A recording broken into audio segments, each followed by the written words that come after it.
Welcome to another edition of Becca's Talking, where every week we find interesting people to talk to and discuss what's going on in the world, a little bit of everything. I'm very excited about today's guest. Dr. Jeffrey Gold is my guest, the president now of Nebraska's university systems. And we'll get to Dr. Gold in a second, but I want to talk about our sponsor first, Havana Garage. Havana Garage in the Old Market, a great place to go, relax, unwind. You don't have to be a cigar smoker to enjoy it. The leather chairs, the atmosphere, the craft cocktails, the selection of whiskeys. It's just a great place to go and enjoy yourself. And while the weather is still somewhat nice, they got a patio for you to enjoy yourself. Havana Garage in the Old Market, you know where it is. If you're going to a concert, if you're going to a play down in the old downtown, maybe just dinner in the Old Market, sometime like that, make Havana Garage part of your night out. Or this is a great place for happy hour after work. Havana Garage. Tell them you heard about it on the Becca's Talking podcast. I got to tell you, I'm very excited about this podcast because Dr. Jeffrey Gold is my guest. Go to the Wikipedia page and just go down the list of all of the awards and accomplishments this man has made. And you are one of the people that really are making this city boom. When you take a look at what's happening at the University of Nebraska Medical Center with the latest development, now you just announced the name of the Edge, which is, I think anybody that's been anywhere in Midtown, they see all the construction going on, but they not necessarily know just everything that is happening. So let's start with that. The Edge, there was a big presentation the other day to announce the name and that. What is the Edge going to be? So the whole idea of the Edge is to make it a destination. It will be, of course, the renovated old steel plant, which is going to be turned into a meeting center, restaurant, coffee shop, and a place for startup companies to be anchored, particularly those with interest in biotechnology, medical devices, new drugs, and that sort of thing. It is also the home of one of our new research buildings, a very large parking structure, and ultimately some residential housing. So the whole idea of the Edge is just to make it a destination, a place that people want to meet and greet others, easy access, easy parking, by the way, which of course is one of the things I hear about a lot on the medical center. It's all about parking, isn't it? It's all about parking, right? Yeah. There's no doubt about it. Is this something other hospitals and other institutions are doing, or is this unique to UNMC?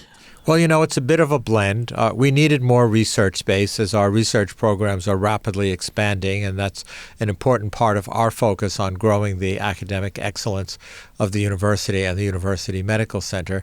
But we were told repetitively that we need a place where companies that take the technology that we develop in our research laboratories, think new drugs, new diagnostic techniques, new medical devices, and they want to start a company.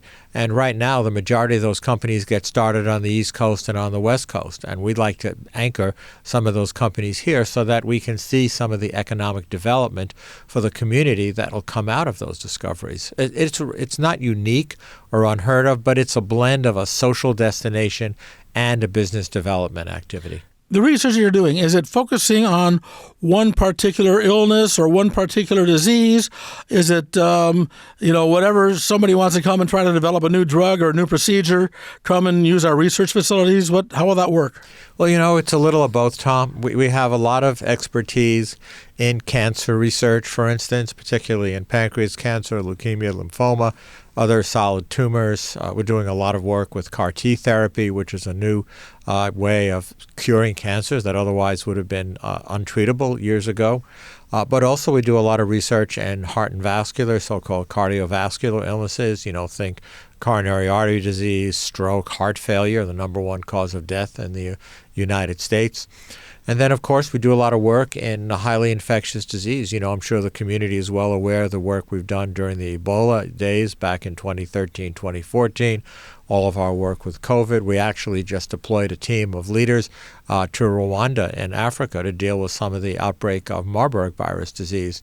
So it's a lot of everything. As I reflect back on my decade at the Med Center, it's hard to believe that January 2014 was when I first set foot in my official capacity as the 8th Chancellor of the Med Center.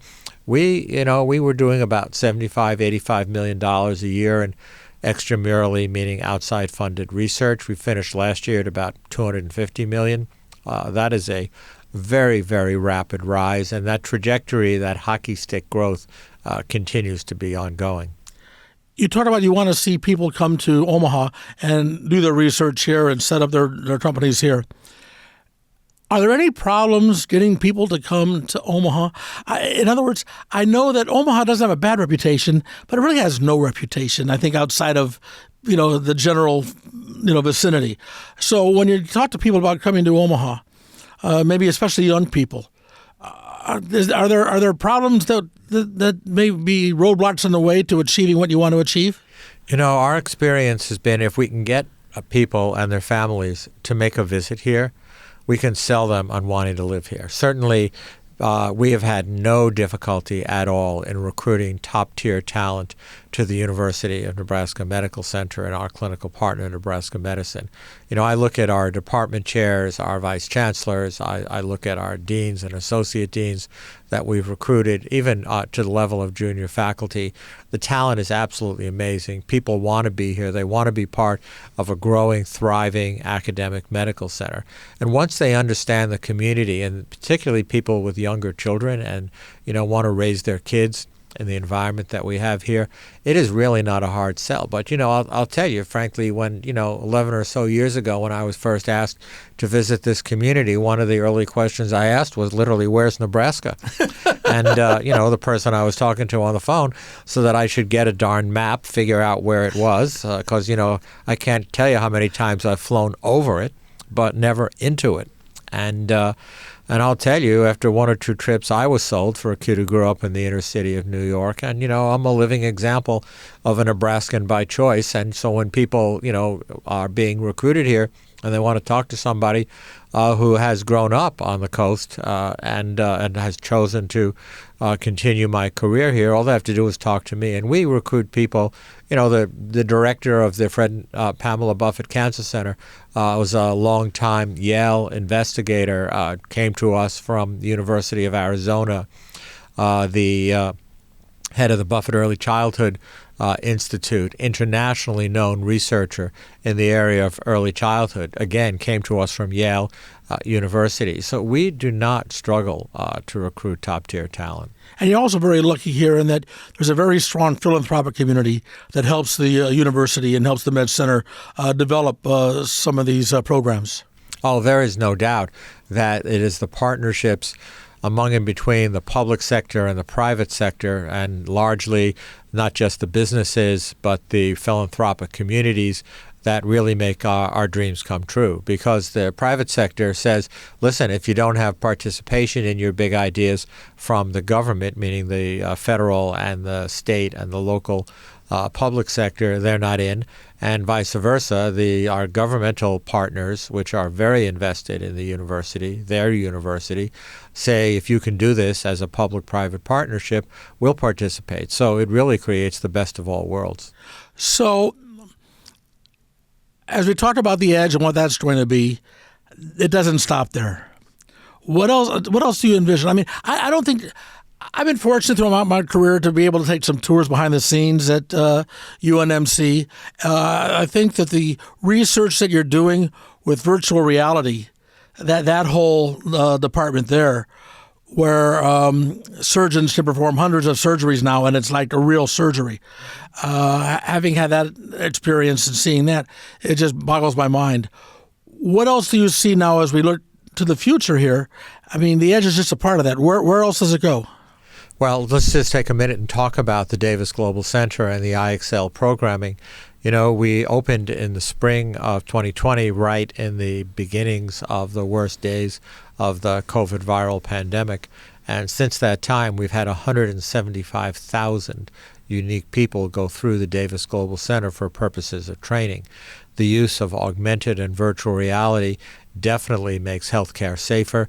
It allows us to train teams of people to do very difficult procedures and diagnostic tests without ever having to touch a human being, so that when you and I become patients there, heaven forbid that's the day, but we all know that's an eventuality, we'll have some of the most experienced healthcare professionals anywhere around. But you're right, Tom, that is not the next stage. The big deal is yet to come. As you may recall, several years ago, we relocated the Monroe Meyer Institute to Pine Street in the Exarban Village in a brand new multi-million-dollar. That project was just under $100 million.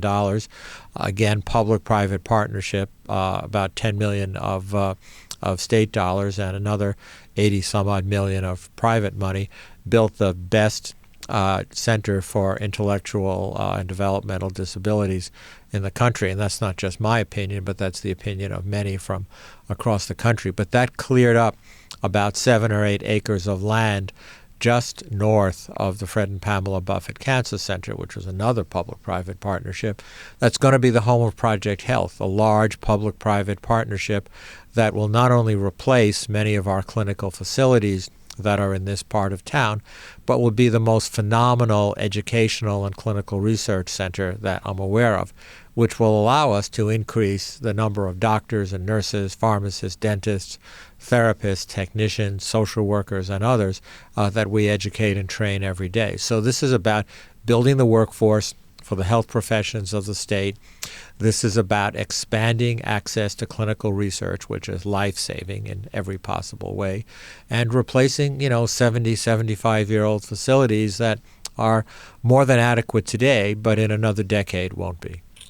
I was talking with some people at the unveiling of the Edge, and I asked when the project will be done, and the basic answer was probably never be done. There's always going to be something new, something else along the way. Well, that's the whole idea. I like to say that the opposite of growth is non-sustainability, and that if we're not growing in scope, in quality, in expertise, in size, we're not keeping up with the times. A whole area that we're very interested in is this concept of what is now known as generative artificial intelligence, or more colloquially, Gen AI. And we developed a task force about 2 years ago at the Med Center, and we developed a system-wide task force last July across the whole university to ask and answer the questions of what is it going to take to be a leading center that will use artificial intelligence as a tool in the tool chest to do what we do better, more efficiently, more effectively, perhaps create more value. But what does the college student of tomorrow need to know about generative AI to use it in no matter where they take themselves over the course of their career, whether it's into professional athletics, whether it's into healthcare, whether it's into the law professions, business, journalism, wherever they're going, these tools are going to be critically important to the future, and I want to make sure that we're literally at the leading edge of the understanding of the safety and the ethics of these tools, but also how to apply them in ways that are really meaningful. Now that you're the president of the university systems, it's a much bigger job. How involved are you going to be in the future development of UNMC? I mean, basically what we're seeing now is through your efforts and the efforts of a lot of other people to get to the progress that we've had so far. How involved will you be moving forward, or does your job sort of limit how much time you'll have to develop this? Well, I'm all in on the development of all of our campuses. I see this as a highly integrated system of campuses that need to work together, that have been working together but need to do so more intentionally, and that I will be able to be, if you will, a guide on the side, maybe a cheerleader, to bring together many of the leadership teams, the faculty, the staff, and hopefully the students well into the future. But I'll tell you, one of the most important things that any leader does has to do with the individuals that you recruit and retain and surround yourself with. And you want to make sure that they have the right attitude, they build the right culture, and they share the energy that is so critical to building the future. So I have 100% confidence in the team at the Med Center. If I were to vaporize tomorrow, win the lottery, or who knows what happens to me, full steam ahead. I'm sorry. I'm going to have to call BS on another comment. If you win the lottery, you ain't quitting. You're right about that. A man like you, I'm sure you're fairly well compensated now. So if you win the lottery, you're still going to be doing what you do. When I went to UNO, it was known as the University of No Opportunity. It was West Dodge High. It was not what it is today. You see what UNO has become. How does UNO fit into the whole university structure? Well, certainly, as you and your audience probably know, I spent 4 years as the chancellor of UNO, so I know the University of Nebraska at Omaha campuses, I know the faculty, and most importantly, I know and appreciate the mission. Every great university system needs to have at least one solid metropolitan campus, usually in the largest city in the state or one of the largest cities in the state, that serves the needs of the local businesses, that serves the needs of the tourist trade, etc. And UNO is uniquely focused on building workforce to specifically support those needs of the state. Now, the Lincoln campus does an awful lot on supporting the workforce needs, the technology, the innovation, the research, science, and discovery for the agricultural communities, meaning the farming and ranching communities of our state, which are critically important to our economy. But so are the businesses that are here in Omaha and in Lincoln and in Grand Island and, all the way out to Chadron and Scottsbluff and UNO, particularly now under the leadership of Chancellor Joanne Lee, is even more focused specifically on the workforce of tomorrow. And, coming back to my discussion about artificial intelligence, just at the last meeting of the Board of Regents, the board approved one of the very first undergraduate degrees in artificial intelligence, which is jointly delivered by UNO and by the Lincoln campus folks as well, so that we actually have a degree, one of, I think, 13 or 14 in the country, that will allow undergraduate students to major in the use of generative artificial intelligence. Really cool. I was thinking about taking some of those courses myself. Well, that's it. I mean, I see you as a man that is always constantly wanting to learn and constantly wanting to educate themselves into what the future is and what's going on. What drives a person like you to do that? I mean, we're both of a certain age where, you can slow down a little bit. You're not slowing down. What drives a person like that? I'm actually speeding up. Yeah. Well, first of all, I'm an incessant reader. I love to read about all sorts of things, but mostly I read about how to motivate and inspire other people. I'm always interested in the future and trying to build the future and trying to bring out the best in other people. A long time ago, I defined leadership as that set of knowledge and skill and experience that inspires others to do great things. And I'm at a stage of my career, of my life, that it's all about inspiring others to do great things. Tom, I grew up in the inner city in New York. I mean, today, you look back at it, you might say I grew up in poverty, but, I never knew that. I had two loving parents who cared deeply and, gave everything they could possibly do to my brother and I so that we could get educated. And through scholarships, work study, student loans, and through a lot of mentorship and role models, I've had a phenomenal career, 25 years as a cardiac surgeon, trained in the Harvard system, been everything from a medical school dean to a provost to a chancellor and now a university system president. I've been in the payback mode for a really, really long time. And on a day-to-day basis, if I can inspire one student, if I can help one junior faculty member, if I can make sure that a patient gets the very best care that they can possibly get, I'm all in. Let's talk a little bit about you as a person. You say you grew up in a lower middle class part of New York City to become what you are today. I would imagine that you're very stressed. It's a very stressful job. What do you do to relax and unwind? What do you do for fun? Well, I'll answer that question in just a second, but let me tell you, having spent 25 years in the operating room taking care of some of the sickest patients with heart disease, you want to talk about stress. Those are life and death decisions on a day-by-day, hour-by-hour rate. And, I'll tell you, it never gets old. I can count the thousands and thousands of patients that I've cared for over the years, and it puts everything else into perspective in terms of, what is stress in your life. But, first of all, the single most important things in my life are my family.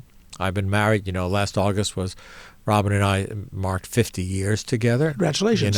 Absolutely amazing. I don't know how that happens. We have two wonderful adult children. My son is married and to a college classmate, and I have two beautiful twin 8-year-old grandchildren. And you want to talk about what, puts the air under my wings and recharges me and energizes me. It's always being with my family. But my wife and I are incessant collectors of all sorts of artifacts, art, antiques, you might call them. Others might call it junk. But, I'm into that.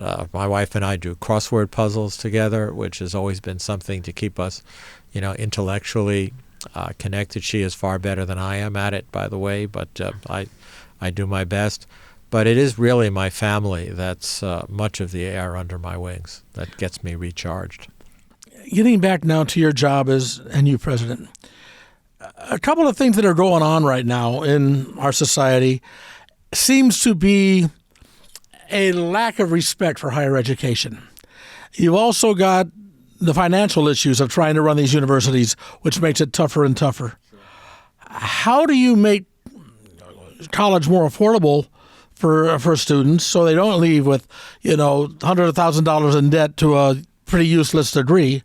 How do you work with that, and how do you work with the government to get the funding, financing, and support that you need to make it all work? Well, to me, it comes down to not the cost of higher education, but the value of higher education. It's a question of how much time and talent and money does a family invest during a period of obtaining a bachelor's degree or an advanced degree, and what's the return on that? What's the return on that in terms of quality of life, in terms of durability of life, in terms of health and wellness, and, of course, in terms of financial return? I mean, there is no question that every single study that's ever been done, a college degree markedly increases earning capability by at least $1 million, if not more than that, over the course of someone's life. But people who have a college degree live longer, they're healthier, they have fewer hospitalizations, they have less mental health challenges, they tend to have healthier kids. Really? And every single study has shown that. Now, whether that's cause or effect remains to be determined, meaning maybe it's your harder working, more go-getters that go to college and therefore they get a degree, but they otherwise would earn more anyway. But the challenges that we're facing now, and I think you hit the nail right on the head, is people are questioning the value of it. Is the return on that investment, and it's not just the dollars, but it's the time. And a lot of that has to do with post-pandemic, the trades and the cost of, I don't need to tell our audience today that whether you need to hire a plumber or a car mechanic or a gardener or whatever, I mean, those costs are well up. Those people are earning a much more substantial salary, as they should, and that the opportunities that come from another 4 years of education or 6 years or even more possibly in some cases, may not have, at least on a short-term basis, that immediate allure. But I can tell you long-term, there is no question. And so when you ask how do I deal with the legislature, or frankly, how do I talk to families who are contemplating sending their kids to college or not sending their kids to college, I'm a living example of the benefit of doing that. I mean, not only have I been able to provide for my family for decades and decades, but I have a full and very rich life. And, there's not a day that comes that I don't look forward to the day, and I've yet to have a day that I look back on and say, wow, today was a terrible day. I mean, it's really been just although our lives have definitely taken different paths, I feel the same way about my life. The career I've been able to have, the success I've been able to have, and the failures I've been able to have along the way have really. I still love it. I still like doing this. I still love doing this. I still love being involved in the community and communicating with people. And there's just something about that, and I guess in some people, that it's not necessarily a job. It's more of who you are. Absolutely. And to me, it defines my life, and it's put, of course, in the context of my family and my faith, but it all comes together.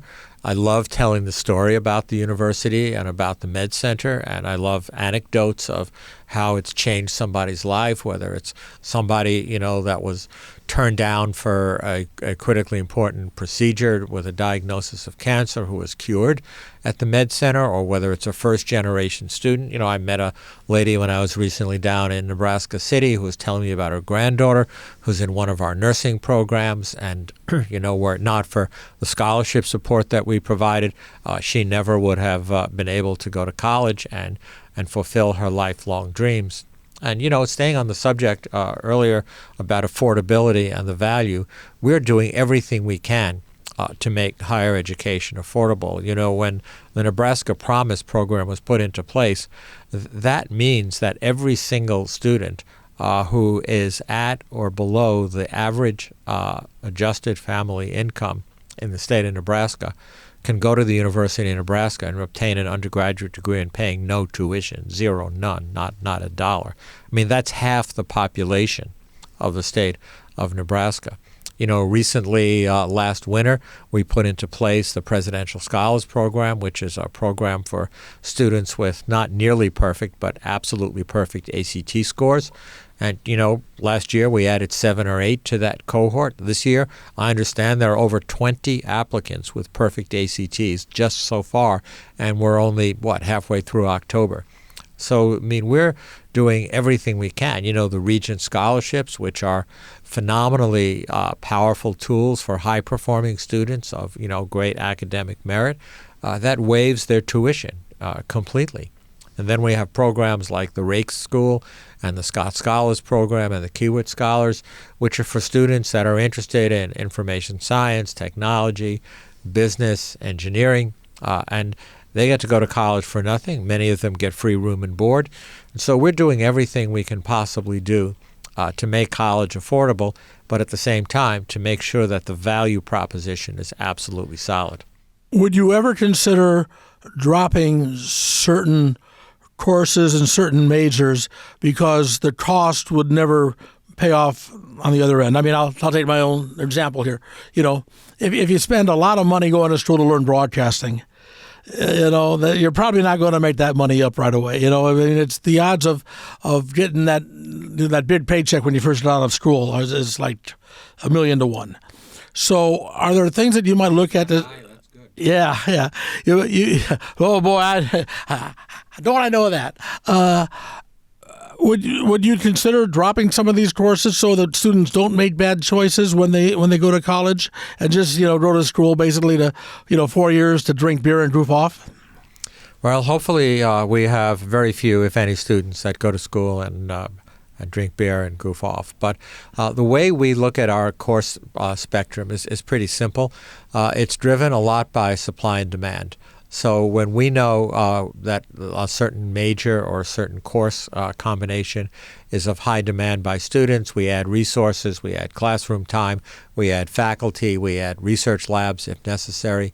But when students say, I'd rather not take this major, and over time we see that even if we change out some faculty, change the curriculum, etc., it's still not popular, we will remove it. First of all, the coordinating commission requires us to be critical of that. But from a purely economic perspective, we want to put our faculty and our staff and our world-class facilities where the student demand is high. And so, you know, you talk about the work that we're doing in generative artificial intelligence. Those are faculty members that exist within our system that are going to be called upon to build a new curriculum and to attract a whole different cohort of students that want to study that. And I can tell you already there are quite a few students that have come forward and said, I want that major. You know, that's the future. We're running out of time here, but I want to get to this a little bit. How frustrating is it for you, or has it been for you, when you see some government officials, politicians, social media going and challenging the science? I go back to like when COVID was rampant. You were very the work that was done at UNMC in Nebraska Medicine about viral diseases and everything you're on all the cable news channels and talking about that. I mean, so, you know, you were doing a lot of research in that. And then you have politicians and social media saying that what you're doing is bogus, you know, or even now, not to get into a controversial topic, but even now when you see the government being so involved in the abortion issue. How frustrating is that from a medical perspective, from an educational perspective, to see people that really, quite honestly, don't understand try to interfere with what you're doing? You know, I don't look at it as a frustrating factor. I look at it as an opportunity, as a challenge to try to educate and share the best knowledge that I have with people. As a physician, I am a medical scientist. I've learned that science evolves, that what we believe to be true today may not be true tomorrow. When I was a med student, 80 to 85% of all children's cancer was fatal, and usually within 6 months. Today, that number's about 10%. And so all of the science continues to evolve and get better. And is it disappointing to me to see all the misinformation and disinformation that gets pushed out through social media? It's disappointing, of course, because it's harmful, because people don't know what to believe. They don't know what the source of truth is. And unfortunately, what I like to refer to as scientific literacy, the ability to look at information, to be able to make independent and thoughtful scientific judgments as to what to believe and what not to believe, to understand what the source of truth is. There is so much misinformation out in social media now that is almost lethal in many ways. And we saw this occur during the early months and years of the pandemic. And, on a smaller scale, we see it almost every day. But, the job of a world-class university is to try as hard as we can every day to be the source of truth. And so when I hear people talk about things that I know, at least scientifically, I believe are untrue, my job is to try to educate and counsel them and mentor them. And if they want to listen, that's great. And if they don't want to listen, at least I feel like I've given it my best shot. Dr. Gold, I've been looking forward to this interview for quite some time. You've always fascinated me with what you've done with the university, and then as a chancellor at UNO and now president of the university, what you've meant to Omaha, what you've meant to this state has been phenomenal. And I really do appreciate you taking time out of your busy day to come and join me. Well, Tom, I'm very grateful to you, and let's do it again. Anytime, sir. Thank you very much. My pleasure. By the way, I want to remind you, this is brought to you by Havana Garage in the Old Market. Tell them Becka sent you when you stop on in there. But really, it's a great place to go and have a drink after work, or maybe go and have one before you go to the play, to the concert. A lot of great things happening in downtown Omaha right now. Man, I'll tell you, we talked about what the changes we've seen in this city over the years. And you take a look at some of the changes happening downtown and the Old Market and just the activities. That's why you want to make Havana Garage part of your entertainment facilities. So stop on by, tell them Becka sent you. Havana Garage in the Old Market. Every Tuesday, we do a different podcast. Every Tuesday, 10 a.m., a new one is up and running. Make sure you join us next week. You never know who's going to come up next on Becka's Talking. Bye, y'all.